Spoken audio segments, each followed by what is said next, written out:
Assalamualaikum warahmatullahi wabarakatuh. Saya Istafa dari Manafia, biasanya dipanggil Fada sih. Usia 25 tahun, founder dari Relawan Sosial Kemanusiaan atau RSI. Yang mana RSI itu kita bergerak di bidang sosial kemanusiaan sih. Kita awalnya itu memprioritaskan orang yang berwajib. Kemudian kita memperlebar beberapa program menjadi bergerak di bidang pendidikan, kemudian bidang sosial, kemudian seranah itulah. Terus awal mula berdirinya itu inspirasinya dari mana? Tiba-tiba punya ide atau gagasan untuk seperti itu? Dari DGJ. Teman tahu DGJ? Iya, saya. Dari situ saya terinspirasi. Dimana di situ ada satu DGJ yang mendekati saya waktu itu. Beliau memberikan isyarat kalau lapar lah. Dan pada saat itu saya hanya bawa uang 10.000. 10.000 itu akhirnya kita berikan makan. Dari 10.000 beli makan, paling dapat satu bungkus toh. Dikasih lah ke beliau, ternyata mau. Dan dari situ kepikiran, oh saya punya 10.000 ternyata bisa bantu satu orang. Gimana kalau kemudian mengumpulkan beberapa teman-teman yang punya niat yang sama, tujuan yang sama, tapi juga punya keterbatasan apa? Keterbatasan uang. Kan sering tahu kita pengen bantu, aku pengen bantu ini, tapi kok uangku cuma segini. Pernah nggak ngerasa seperti itu? Itu awalnya. Itu tahun berapa? Tahun 2021. 3 tahun. Ya, kita mau 3 tahun. Jadi inisiatifku itu tak share di beberapa story, di WA, di Facebook, di Instagram. Misal saya punya komunitas yang peduli ODGJ waktu itu. Kira-kira ada yang mau nggak? Ternyata banyak itu yang reply, banyak yang respon dan pengen gabung. Akhirnya langsung tak buatkan grup. Link grup itu tak sebar di sosmed saya. Berarti bukan hanya satu daerah gitu. Iya. Jadi anggotanya ya satu kabupaten memang. Dan bukan hanya teman-teman saya. Karena kita awal membangun, jadi kita harus punya inisiatif ini gimana caranya kita sudah terkumpul. Gimana caranya anak-anak yang sudah terkumpul ini kemudian bisa untuk menjalankan aksi sosial. Akhirnya ya pengen nyumbang dan setiap anggota itu ikut kontribusi. Kemudian aksi ini jalan, alhamdulillah dokumentasi yang kita sebar itu juga mendapat respon positif dari beberapa masyarakat. Jadi masyarakat itu tahu ada kegiatan itu ya dari dokumentasi yang kita share di sosial media, mana dokumentasinya juga kita cantumkan rekening. Jadi bebas, siapapun yang mau berdonasi itu bisa. Kita ada sih program wajib itu Jumat Berkah, biasanya kita bagi nasi bungkus kan mesti sama sering toh atau komunitas atau apalah setiap hari Jumat bagi nasi bungkus. Jadi kita keliling mulai dari titik kumpulnya dari sini sih, mungkin ke Tambak Boyo, ke Banjar, dan Jenung. Kita jalannya ke arah Pantura awal cari edukasi. Jadi meskipun kita ada 10 bungkus nasi, kita jalannya ke sana. Berarti itu lebih dikhususkan untuk ODGJ. Iya. Karena pada tahun itu sudah masuk 2022 waktu itu masih banyak sekali kita temui ODGJ itu yang nyari makannya itu dari sampah. Dan itu kita sendiri dari sampah.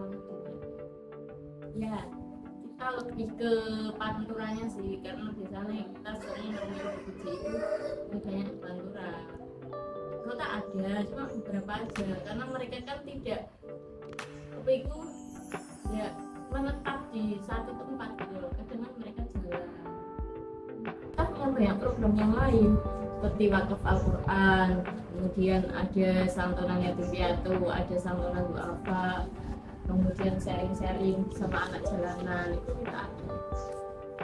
Dan alhamdulillah Resi juga sudah go internasional. Kemarin kita berbagi juga di Mekah Madinah. Dan tahun 2023 kemarin saya terpilih jadi pemuda pelopor bidang sosial di Kabupaten Tuban yang kemudian mewakili Tuban ke apa? Tugasnya ya mempromosikan program kita di kabupaten untuk apa ya istilahnya kita bisa menggerakkan para pemuda yang ada di wilayah kita.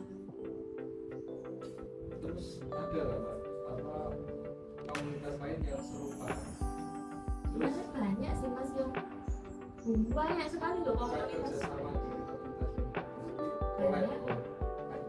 Ada Nurul Hayat, kemudian GSU apa itu Al-Uswah, kemudian ada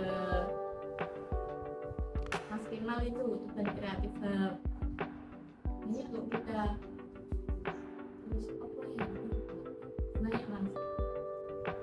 Rutinnya wajibnya itu harus Ya sebisa mungkin kita istiqomahkan itu yang program Jumat Berkah. Tapi yo kalau sama pemerintahnya itu kita belum ya. Cuma biasanya nitip jalan kita terus terserah nanti mau dileparkan dalam aksi apa itu terserah. Lain dengan lembaga-lembaga sosial yang memang mereka punya tujuan untuk membantu orang lain misalnya itu ada banyak yang mulai sama kita seperti halnya Nurul Hayat, kemudian BSU, kemudian komunitas-komunitas sosial yang lain juga. Jadi kita dana karena kita masih komunitas, kita belum legal ke yayasan. Jadi kalau saya sendiri masih belum berani untuk masukkan proposal ke berbagai bidang usaha. Jadi ya putar otak gimana caranya kita ada, kemudian dana ada, kemudian aksi bisa jalan. Yang pertama itu kita ada infak anggota. Jadi siapapun yang mau ikut di Resi, mau ikut di Resi itu awalnya kita kasih kesepakatan untuk berinfak lah per bulannya 30.000. Jadi hitungannya itu satu hari menyisikan 1.000 rupiah. Di akhir bulan kita kumpulkan dari 30.000 dan beberapa teman-teman ya alhamdulillah kita bisa jalan rutin. Kemudian selain dari itu ada dari masyarakat umum yang mana mereka tahu kegiatan kita itu dari dokumentasi yang kami share di sosial media tadi. Kemudian ada juga yang memang menawarkan diri untuk ingin menjadi donatur tetapnya Resi. Cuma kalau dari bagian usaha seperti halnya pabrik atau dari mana itu kita belum, karena kita memang belum pernah mengajukan ke sana. Dan selama ini memang gimana ya, seperti itu saya hindari dulu gitu loh.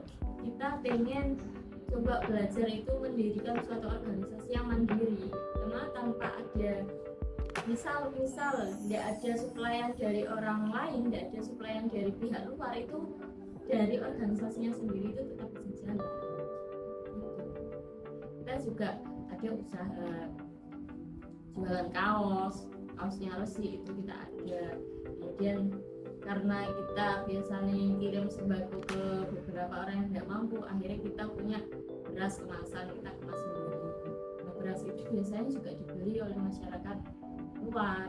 Nanti hasil dari penjualan produk-produk yang Resi itu kita alokasikan ke aksi sosial. Jadi saat ini anggota Resi pun ada dari pelajar, ada dari mahasiswa, ada dari yang sudah kerja, itu ada semua. Rencana ke depan kita pengen punya yayasan. Dari komunitas kita upgrade ke yayasan. Kalau sudah ke yayasan, insya Allah dana itu lebih mudah lah untuk kita jangkau.